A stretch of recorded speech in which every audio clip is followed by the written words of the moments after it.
Hey y'all, it's almost time for our next Faith Steps class. You've heard of that one, right? Cool, but have you been through it? Yeah. If you haven't, you want to make sure you register for our next Faith Steps class. This class is designed for every person in our church to see how God wants to use the church to help us thrive in every single area of our life. Details are on the screen. Make sure you register and we'll see you in Faith Steps. Yo, City of Faith family, I am so excited to finally be able to announce that we are ready to celebrate our first church anniversary. City of Faith, it's our birthday. Sunday, October 3rd is our first church anniversary. Are you excited? Are you as hype? Are you as lit as I am? Because yo, I am so excited. I am so happy. Number one, that God saw us through and brought us through all of the good, all of the bad, all of the negative, people fighting against us, and so much other stuff. God kept us, God covered us, God saw us through. And you know what? God is doing such a great work at City of Faith that no man can stop, nobody can deny. The devil in hell can't stop it. Up on this rock that God is building his church, and the gates of hell will not prevail. And so because we know that, we're going to celebrate like we're crazy. Sunday, October 3rd, 10:30 a.m. and 6 p.m. Watch this. That 6 p.m. service is going to be so amazing, and you've got to come. Whatever plans you got, cancel them. If you got to go to work that day, take off. Whatever it is, cancel it. You got to be at church. Sunday, October 3rd at 6 p.m. My friend, my brother is going to be with us all the way from the Equation Church in St. Louis. Bishop Antoine Jackson, he's coming. He is a voice of our generation. He's an incredible preacher, so anointed, and I just can't wait to have him here and all of our special amazing music guests, and just the day is gonna be so incredible. Watch this. Here's what I'm asking you. Don't let anybody out celebrate us, City of Faith. This is our party. Ain't nobody gonna have a better time than us. Be in the room, be in the house, be here for our church anniversary, Sunday, October 3rd. The next part is, I want you to do something special with me. I want you to join me. I felt God calling me, calling us as a church, pulling me for us to give an all-in anniversary offering. So watch what I'm asking. I want you to pray about which level you can give on. I want every member of our church to give a sacrificial, special all-in anniversary offering of either $150, $225, or $300 to watch the work of ministry be pushed forward and go forward in such a great way. Pray about which level you can give at. Do your best. Say, PC, I'm gonna pray, hear God, obey God, and I'm gonna do my best to be right where he wants me to be. We're all in. It's church anniversary. Sunday, October 3rd, 10:30 a.m., 6 p.m. It's going up. I hope you're as excited as I am. All right, so that's this week's announcements. Back to service.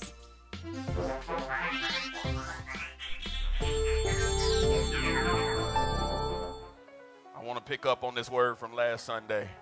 I'm going to try to finish this message. I'm not even going to pick back up I'm not even going to go backwards to where we were last Sunday, because we'll get stuck again.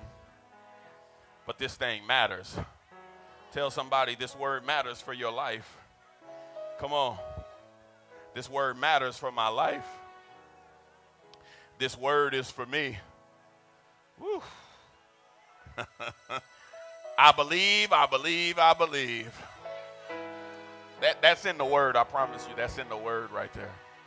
Ooh, I just need that to stay in your heart, because that's in the word right here. Yeah, man.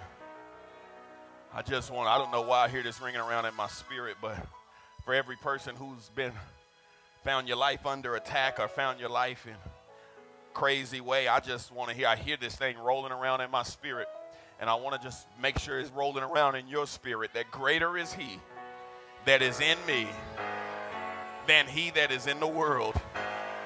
And no weapon formed against you will prosper, and every weapon that rises up has to fall. Your God is greater than everything you could ever face. You are above and not beneath. You are lender and not borrower. You are the head and not the tail. You are more than a conqueror.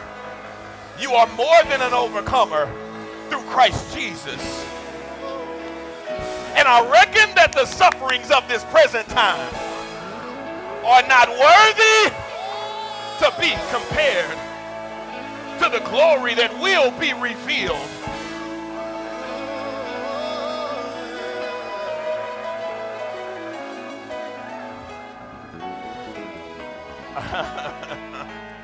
Whew. You got to learn how to just declare scripture and the word over your life. When the enemy comes in like a flood, the Spirit of the Lord will, whew, the Spirit of the Lord will, with no doubts, with no hindrance, with no pause, with no second guessing, the Spirit of the Lord shout will lift up a standard against it. You are an overcomer. You are more than conquerors through Christ Jesus. You are.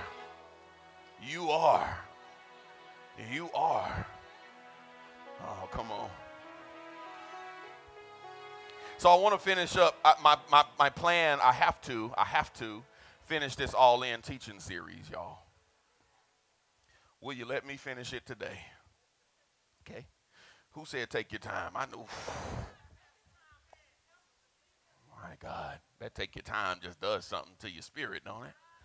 Not y'all's mind. Y'all be like, hold on, go on somewhere with all that. But I take your time. I like to hear take your time because it means that we're hungry. We're thirsty for God to speak. So y'all, we've been in this all-in series. Somebody shout all in. You know, and we've been laying this foundation for Life Shift.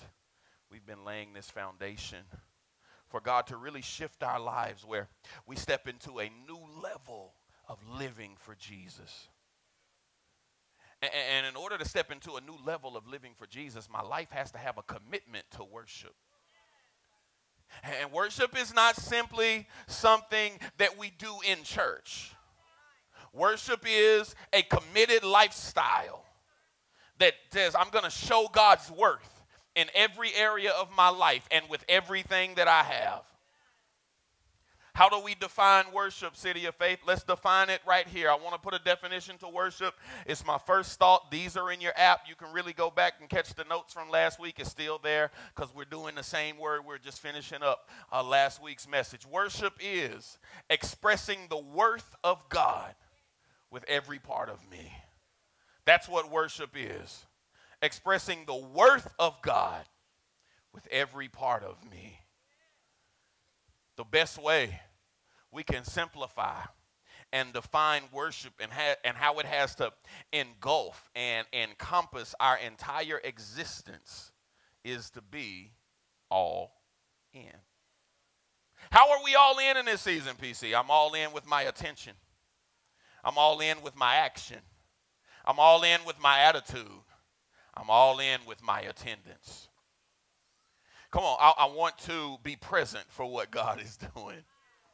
Genesis chapter 22, let's read very, very quickly. Genesis chapter 22, let's read 3 verses right quick. And I want to, same ones we read last week. And really, I can just focus on one of them. But let's start at verse 3, and then we'll focus on 5. 5 is where we're going to really sit in it today. Amen? The next morning, Abraham got up early. He saddled his donkey and took 2 of his servants with him, along with his son Isaac. Then he chopped wood for a fire for a burnt offering and set out for the place God had told him about. On the 3rd day of their journey, Abraham looked up, verse 4 says, and saw the place in the distance. And then verse 5, here we go, is where we're really going to hang out. Really, this is all we needed today, but I like the other 2, so we put them in there too. Stay here with the donkey, Abraham told the servants. The boy and I will travel a little farther. We will worship there, and then we will come right back. Let me read it again. Stay here with the donkey, Abraham told the servants. The boy and I will travel a little farther. We will worship there, and then we will come right back. One more time. And then who will come right back? Okay. All right. I'm going to give you my points right here. I gave them to you last week, and we didn't get to the end of the message. I'm going to give you 4 thoughts, 4 points that you have to have for this message. They have to make sense. Again, these are in your app, so you should be following along in your City of Faith app. How do I get the City of Faith app, PC? You go to the church's website, cityoffaithfw.com, and you click the download our app link. But you need it. You need it. You need it. Somebody say you need it. All right, so I want to give you these 4 thoughts right quick, and I'm going to read them down right here. I'm going to teach, then we're going to come back and make them make sense. What does my worship need? My worship needs preparation. My worship needs sacrifice. My worship needs location. And my worship needs detachment. I'll make that make sense. My worship needs preparation. What I do before is as important as what I do during. Does that make sense? Like sometimes we come to church and we try to say, "Ooh, Father, I lift my hands and stuff." But the days leading up to the lift my hands moment have not matched the spirit that's trying to lift the hands. Okay, I don't want to make nobody mad. It's white. It's an all-white party. I thought we was gonna be cool. My worship needs location and destination.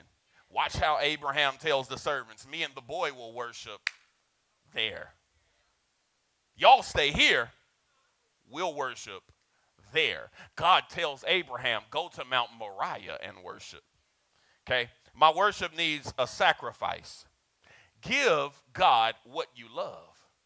Give God what costs you. I told us a couple of weeks ago, what we want to keep the most for ourselves are really the things we need to be giving God. One of the things that we want to keep the most for ourselves is time. And so, like, time costs something. That's why people you love say, spend time with me. It means something. One of the 5 love languages that we identify in relationship of any kind is one of the major ones, one of the major ways that we give and receive love is quality time. Because time is important. Time matters, right?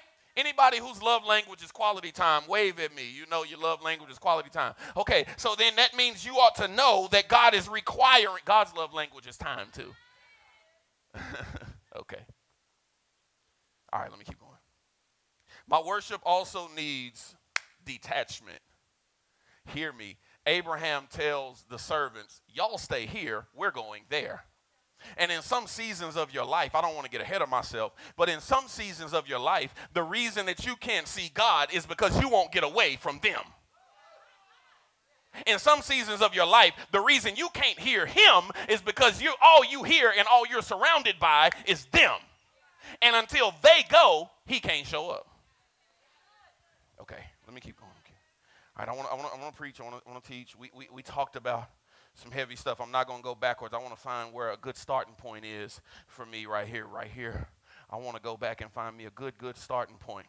And so, we began to talk last week, and I'll pick up right back right here, that God spoke the place. Remember, God says to Abraham, go to Mount Moriah in the earlier verses before we picked up. He says to Abraham, go to Mount Moriah and worship me there. Prepare a sacrifice. Go there and offer me a sacrifice. Remember that?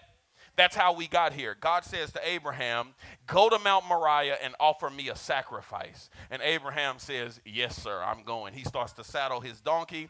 He gathers the servants. He gathers the supplies and stuff he needs. He puts the wood to build an altar on the donkey. He gets the son. He gets Isaac, rather. He gets the 2 servants. And then they take off. They make a 3-day journey and get there. So God has spoken the place. It's up to Abraham to meet him there. And I want to help you understand in your life that God is, I say this all the time, I said it last week, God is about location. God is about direction, right? God is, like location matters in the spiritual realm. it matters because God says, I will not come chase you. I will not come be where you are. I will be where I told you I would be, and it's up to you to get to where my presence is. Okay. So God doesn't just tell Abraham to go somewhere. He tells Abraham, I'm going to meet you there. And that's critical.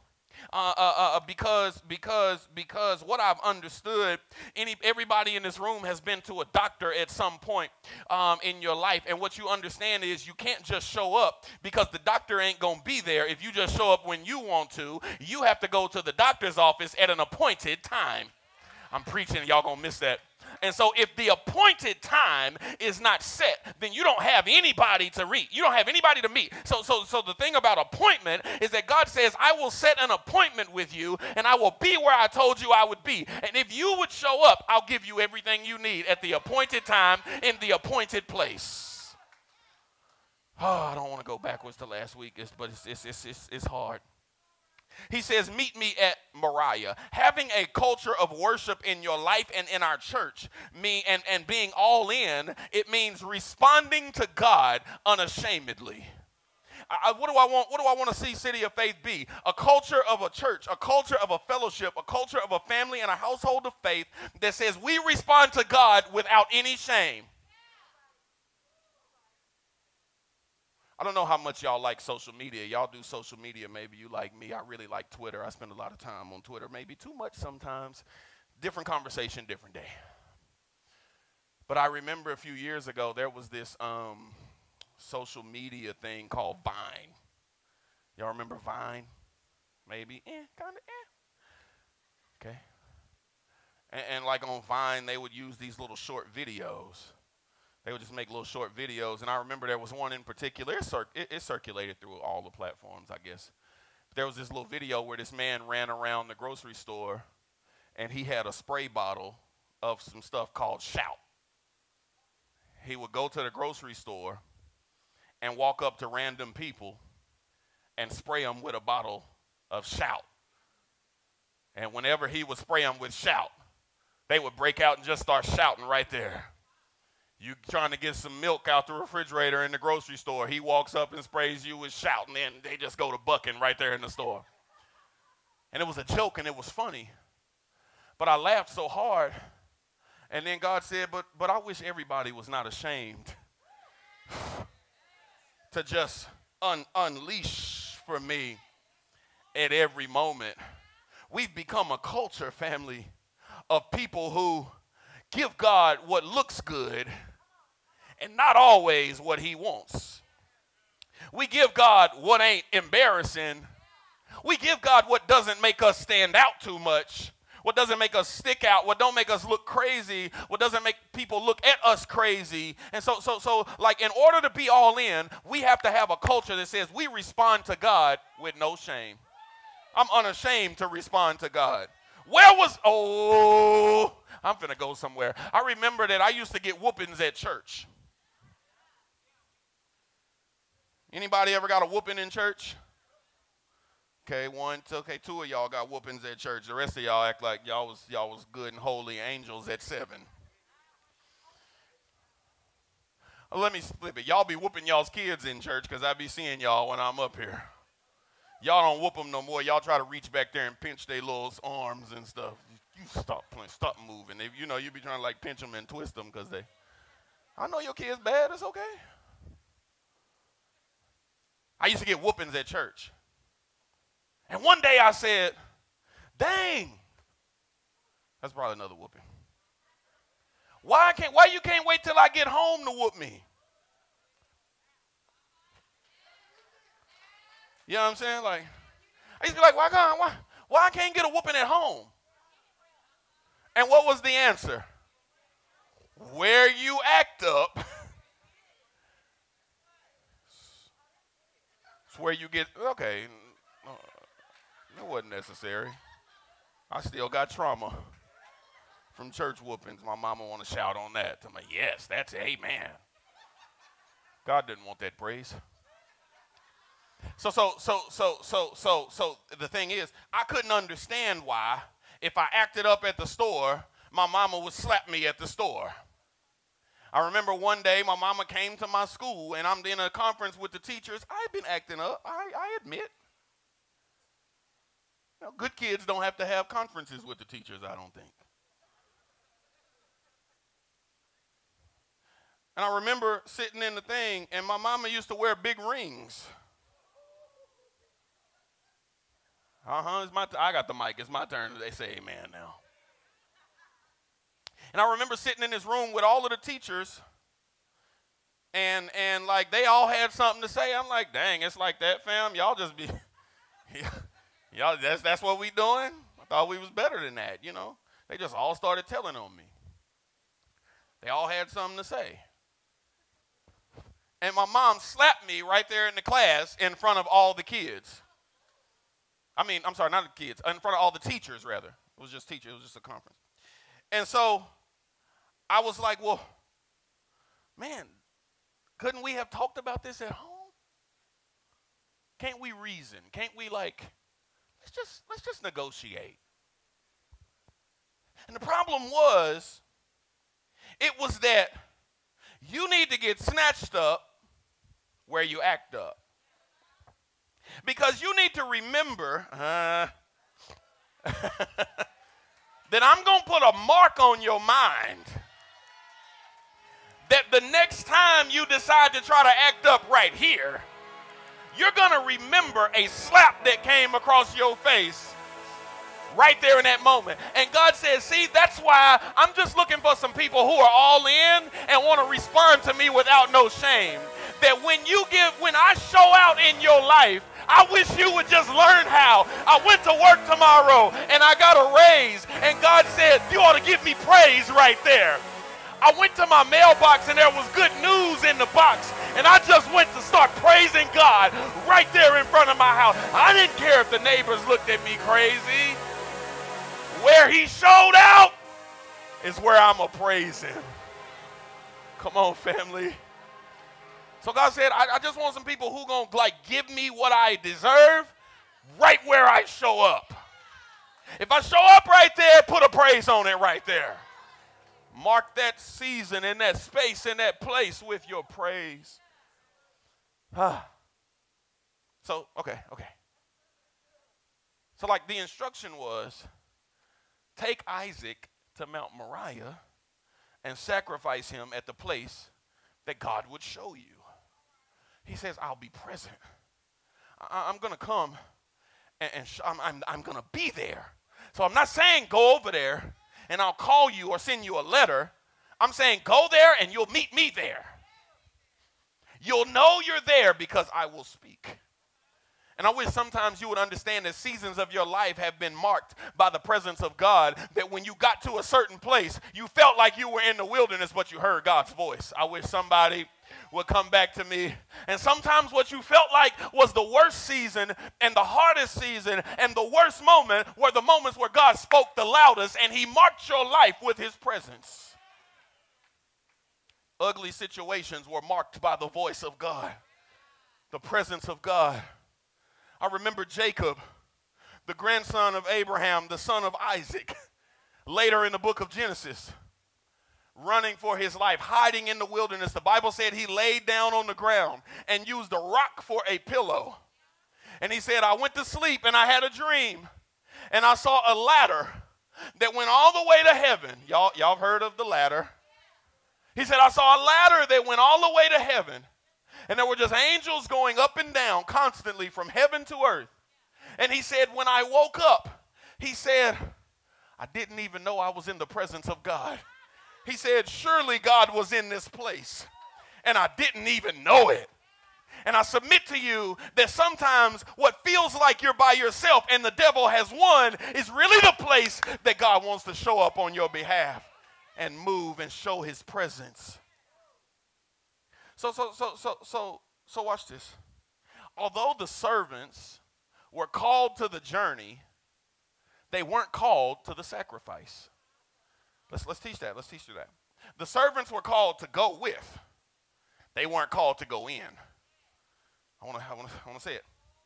Some people are called to go with, but they're not called to go in. And you have to know the difference of who's called to go with and who's called to go in. What does that mean, PC? Let's make it make sense. Let's make it make sense. Abraham says to the servants, y'all come on, we're going on a journey. Y'all don't have to know what we're doing. Y'all don't have to know where we're going. You just need to go. Because, I could go somewhere completely different, but I'm not going right now because I got to stay on this. Maybe the Lord will bring us back. If not, we'll be preaching this message for 3 more weeks.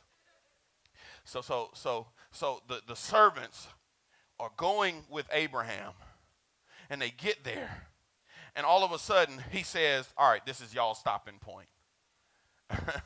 Now we're going to worship. But how come we couldn't go worship?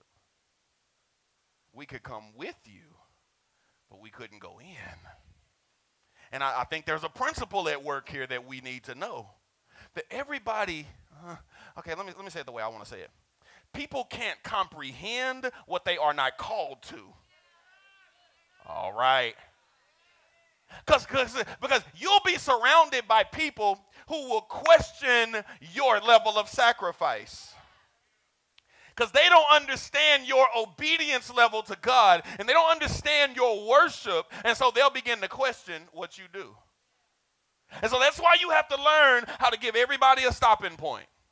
You got to know where they get cut off. And some people have too much access to your life, and that's the reason God can't move like he's trying to. You took them too far because you couldn't see their stopping point. Because they can go with, but they can't go in. That makes sense? You remember growing up, the rule, like you don't let strangers in your house. Everybody had access to the front porch, the front yard, the grass, the driveway, the steps, whatever. But they couldn't come inside. But in the spirit realm, we've let everybody in.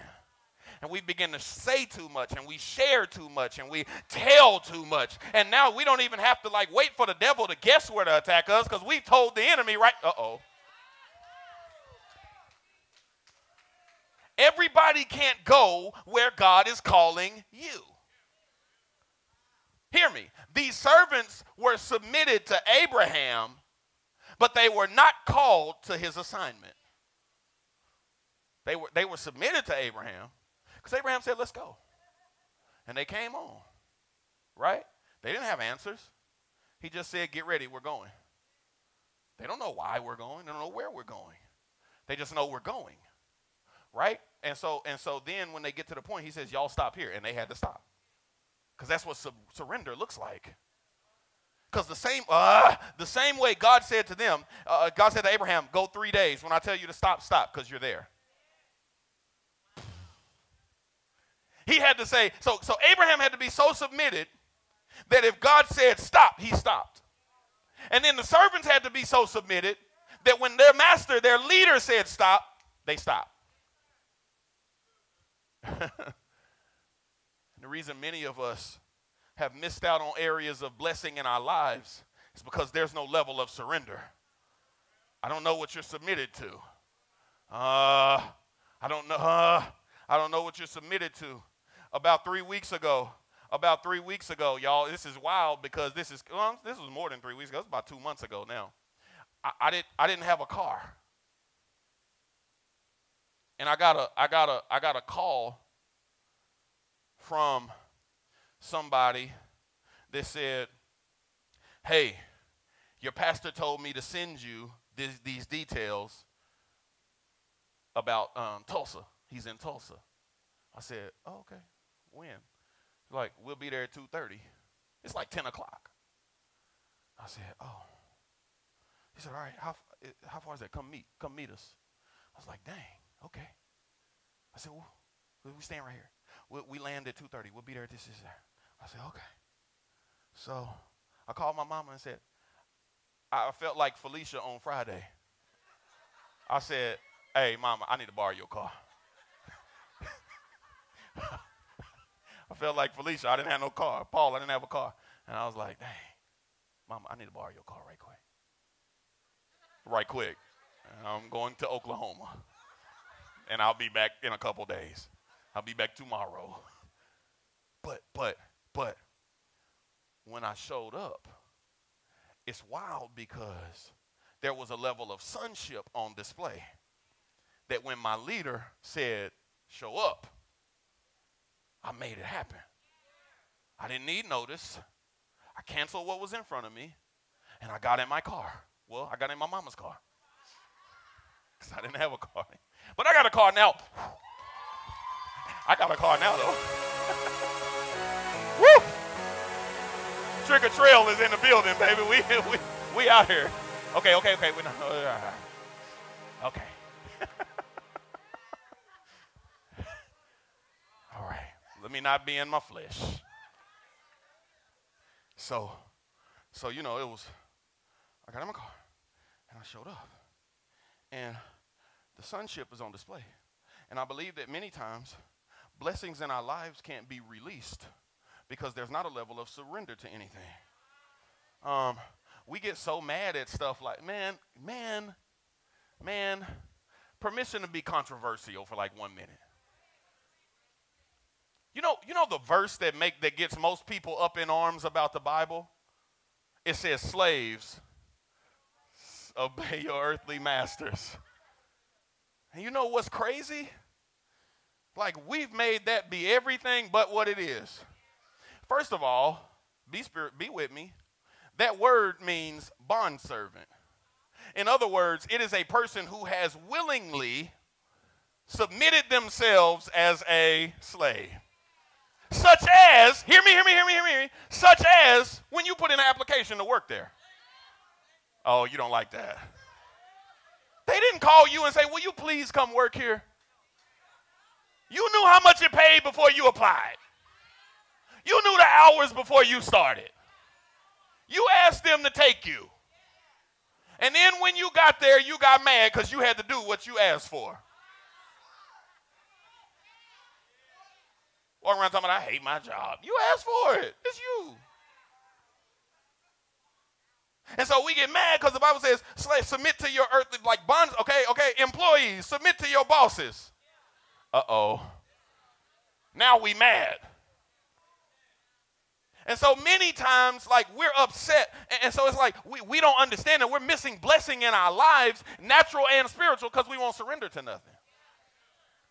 I ain't telling you they got to run your life. I ain't telling you they got to be out of pocket and out of control and overboard and overstep boundaries and be disrespectful. I'm not telling you any of that. What I'm saying is, though, at some point there has to be levels of surrender in your life in every way. And many blessings you're missing are because they know you ain't about this life. You know what I'm saying? Like, you won't even go to work and want raises and stuff. You want more responsibility. You won't even show up. But I offer to you that maybe the day they were walking in your office to give you the raise, the better position, the increase, was the day you woke up talking about, child, I'm going to brunch today. I ain't going to work. They'll be all right. A pastor, a friend of mine, who's a very wise man, said something to me one day. He said, they are the best members of every church. I said, who is they? He said, well, because every time somebody don't go to church and don't serve and don't do what they're supposed to do, they say, oh, they'll do it. I ain't giving today, but they will. I ain't serving today, but they will. I ain't going to work today. They'll be there. They is always the best people in every situation, and they don't exist. And so people can't comprehend what they're not called to. Like, everybody ain't called to spiritual sonship. Everybody ain't called to the next level of sacrifice. So if you're not called to a high level of sacrifice, then you can't understand people who are. You can't understand the way they move. Right? If you're not a person who's submitted to God, then you can't understand people who are. Because what they do looks crazy. Because the things of God are foolish to those who don't believe. Okay, let me keep going. Everybody can't handle where you're going because they can't handle your sacrifice. And I submit to you that sacrifice determines your next level. And so Abraham is just like us, just like you. Abraham does not have room for people who would question the call of God on his life or his faith. Right? Like Abraham ain't got time for faithless friends right now. And neither do you. Because God is calling you to be all in. And God is trying to do great things. I believe that God is trying to turn your rest of your 2021 upside down. I believe that God is trying to do something that's going to shake the foundations of your life over these last 3 or 4 months that are left in 2021. I believe that God is getting ready to show you miracles, signs, and wonders like you've never seen in the last few months of this year. I believe that God is getting ready to send you healing. God is getting ready to send you breakthrough. God is getting ready to let your family see God move in a fresh way. But it matters that you be all in. I see some of y'all caught it. Y'all caught it. Receive it. I'm not going out of this year like I came in. 2021 ain't going to close like 2020 did. I don't have to be uncertain and unsure because I know that God is and work in my life. Come on. Come on. He's on the move. He's moving in my direction. But that's why you don't have time for people who ain't got faith. Because if you're surrounded by people who don't have faith, when you start taking faith steps, they're going to say, why are you over there? What are you doing? When Peter stepped out of the boat, I don't have time to teach like I want to.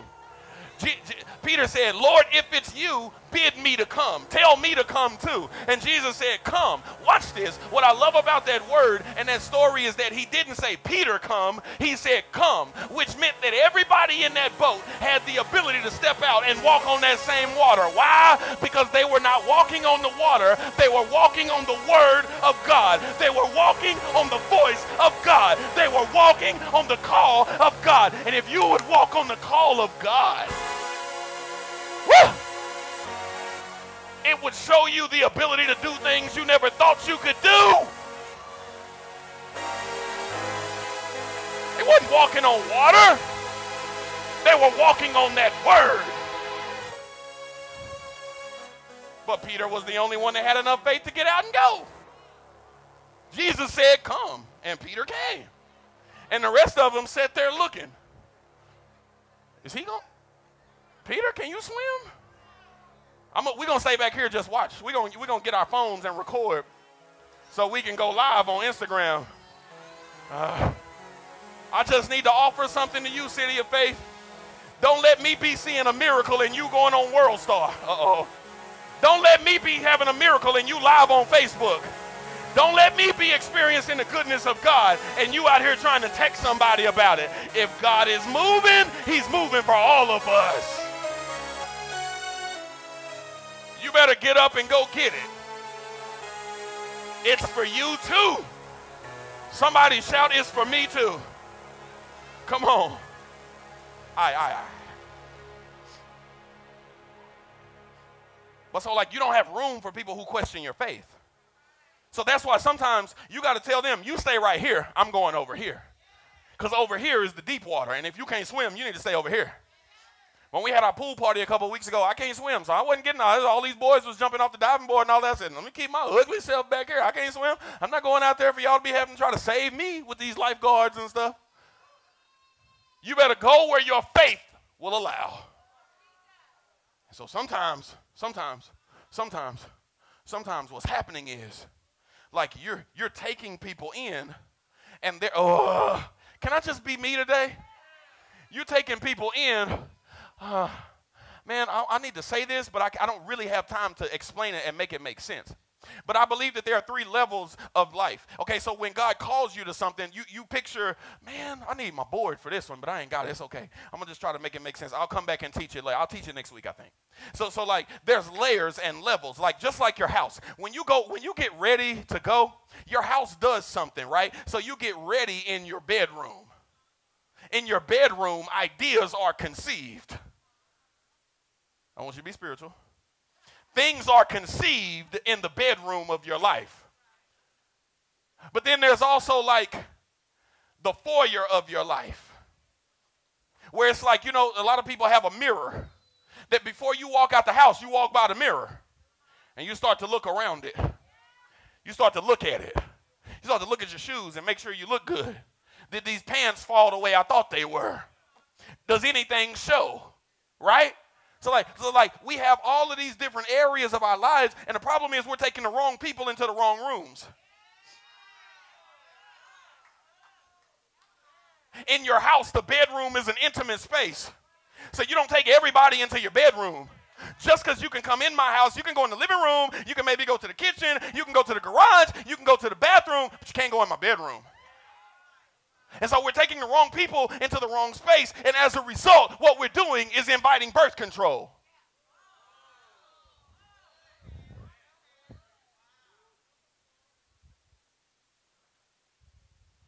We've invited birth control. Make that make sense for me, please, PC. Because what happens is you're taking the wrong people into the intimate place of God. And because you're taking the wrong people into the intimate place, God said, when I took you to the intimate place, I was trying to birth something in you. I was trying to impregnate you with vision. I was trying to impregnate you with purpose. I was trying to fill you with power. But if you took the wrong people in and they started to question me and question you and question your ability and pull your thoughts to the wrong place, then all of a sudden now you're sitting there with birth control. So what I put in you, they took right back out.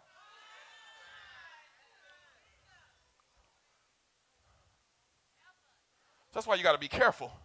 And you got to be like Abraham and say, y'all stay there. I'm going over here. Because he said, I got to go do what God called me to do. And because God has never called you to any level of ministry and service and sacrifice like this, that when you get over here, you're not going to understand. So you're going to start asking questions. Well, what? Did God say this? Are you sure? Like, is this? What? Evaluate your life and know the stopping point of the people who will try to interrogate your worship.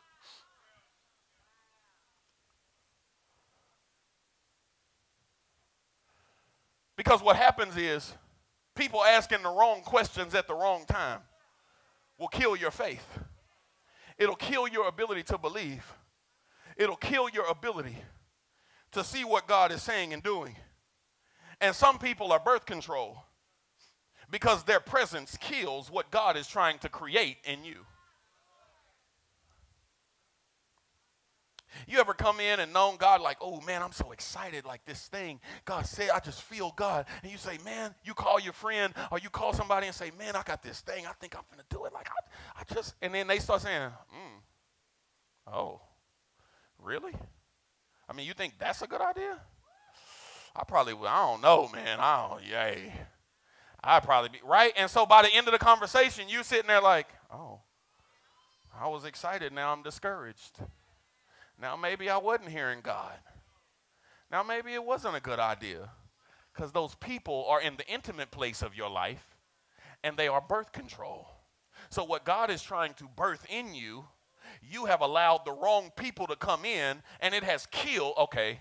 That's why, how do I invite them? How do I bring them into the wrong place, PC? Because you talk to them about what God said to you in the intimate moments. Because when you go share what God said to you in that moment, you have invited them into a place that they weren't privileged to. Why were they not privileged? Because they weren't able to handle it. Okay.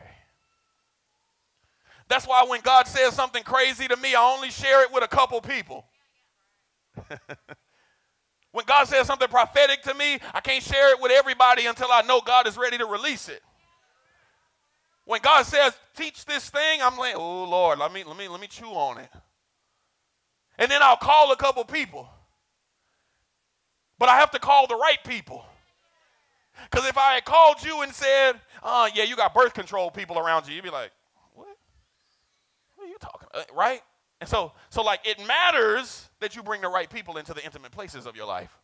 Otherwise, you're inviting birth control into what God is trying to birth. Watch this. I need to be done in the next. Oh, Lord. Still got too many notes in God. Okay. God called Abraham away to worship. He says, Abraham, you can't worship where you live. He says, Abraham, go to Mount Moriah. That's where I want to meet you. I'm not telling you that God can't meet you anywhere. What I'm telling you is God called Abraham away from people, away from comfort, away from some stuff. Right? And sometimes that's why I said our worship needs detachment. Because sometimes just the people around you are in the way of God being able to get to you.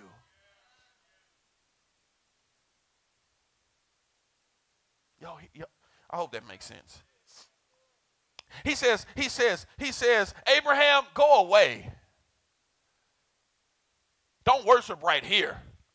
Because I can't do what I need to do right there. You have to have a location and detachment. And even when he gets there, he leaves the donkey, he leaves the stuff, he leaves the servants, and says, we going over there to worship. And that's what I want to make sense for you. I need that to make sense for you, is that you've got to understand God called him away. A lot of times our worship has to be moved away from our place of rest. Let me tell you something. I love all of our people who worship at home or worship online and wherever you are, but I want you to understand sometimes it's hard. You discovered this, all my in-person family, you discovered this over pandemic. It was hard to worship at home. You've discovered this about working at home. That's why your job wants you to come to work. Because you ain't as productive at home where there's distractions.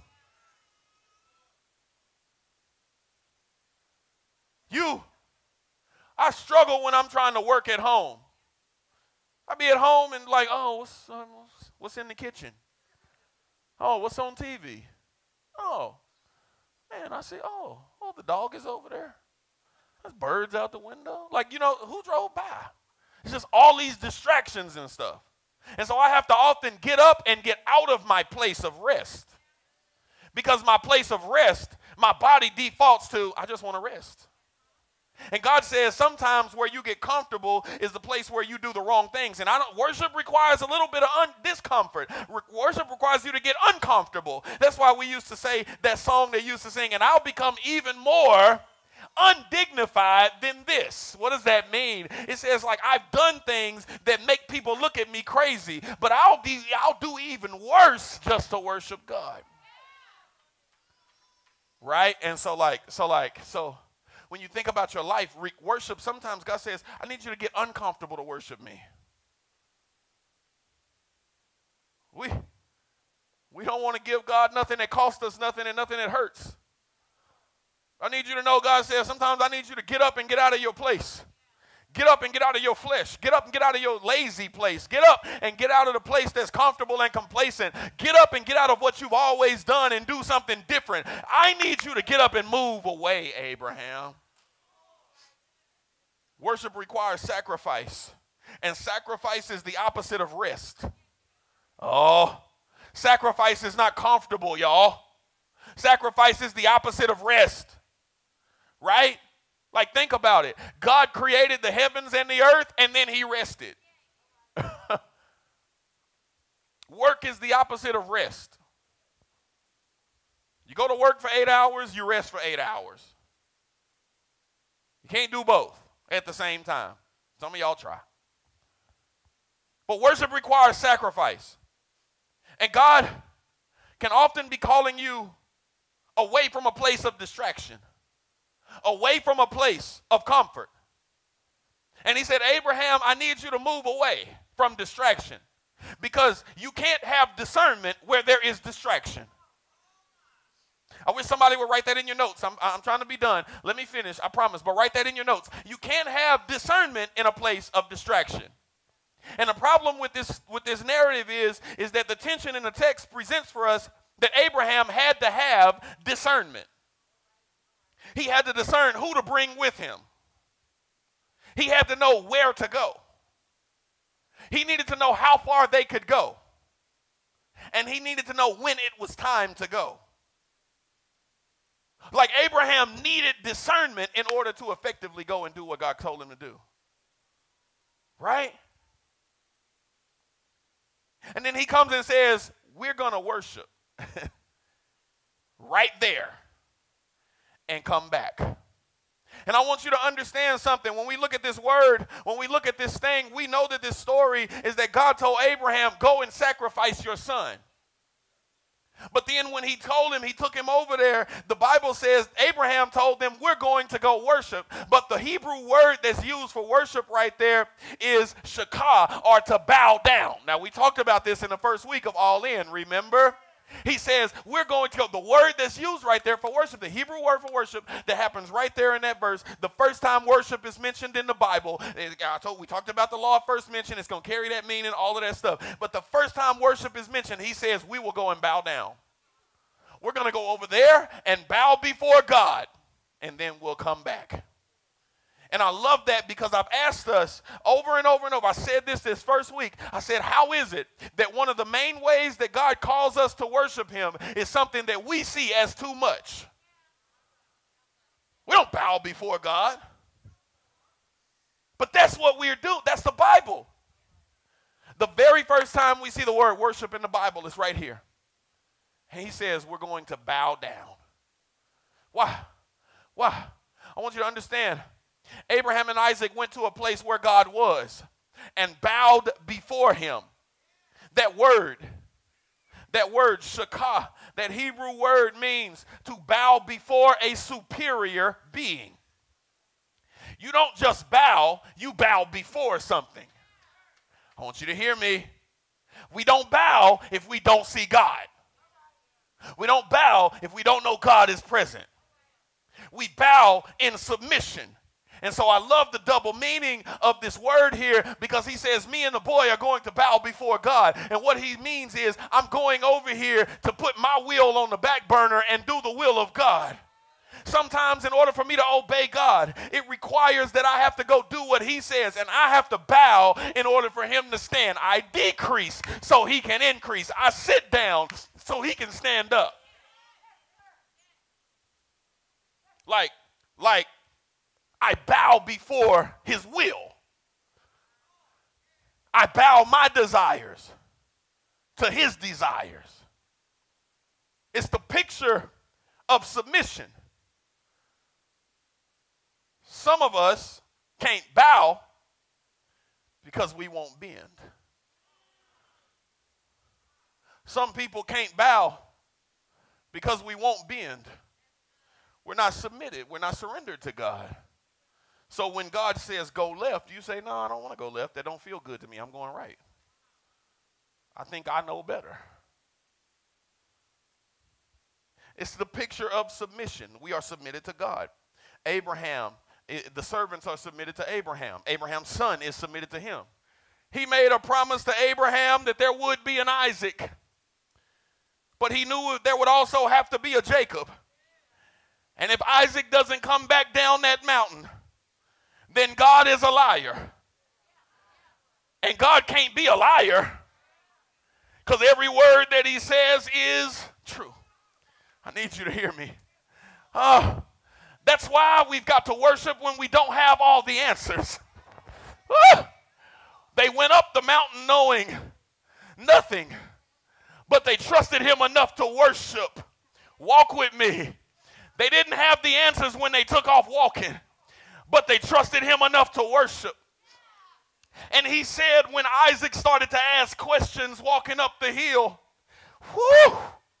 when Isaac started to ask questions walking up the hill, he said, Father, what are we going to do? And his father said, don't worry, son. God will provide.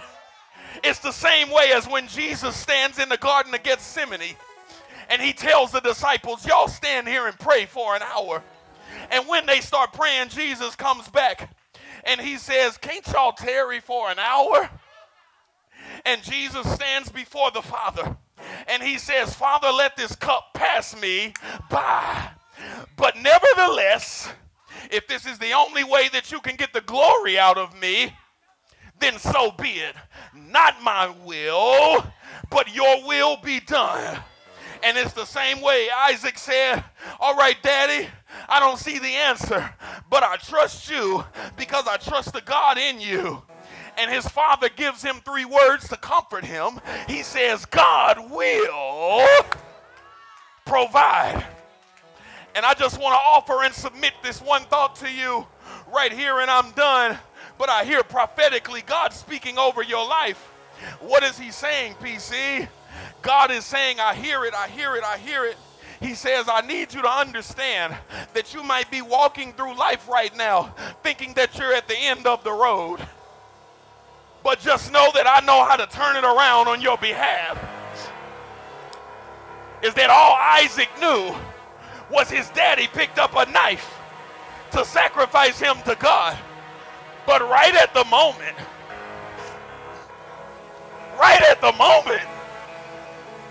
it was God that says, hold on, don't move because I brought something to put in its place. And I just want to submit and offer to somebody in the room that can hear me and somebody online that God says, don't worry, children. Don't worry, people of God. Don't worry, son. Don't worry, daughter. I put something in the way. I know how to turn your situation around. You might look like you're at the end. It might look like it's over, but I know how. You might look like you can't recover. It might look like it's done, but thanks be to God, who always causes us to triumph in his name. It might look like the end. Thanks be to God that I have victory. Yeah. I have victory. God has given me victory. Come on. Let God be true. Come on. I just need you to understand in your life that God said diagnosis might come and look like you're at the end. But I know how to turn things around right at the exact moment that I need to. Somebody may have said it's all over on your behalf, but I know how to turn things around when I need to. And I just want to see if there's 7 people in the room who right now need God to turn something around on your behalf. Just jump to your feet and wave at me. Come on. Just put your hands in the air and wave. God, I need you to turn things around on my behalf. And I want you to prophesy over your situation that right where you are, God will turn it around. You just start turning right there in your seat. You just start to turn around right there in your moment, in your row, in your spirit, that while you're turning in God's house, God says, I know how to turn in your house.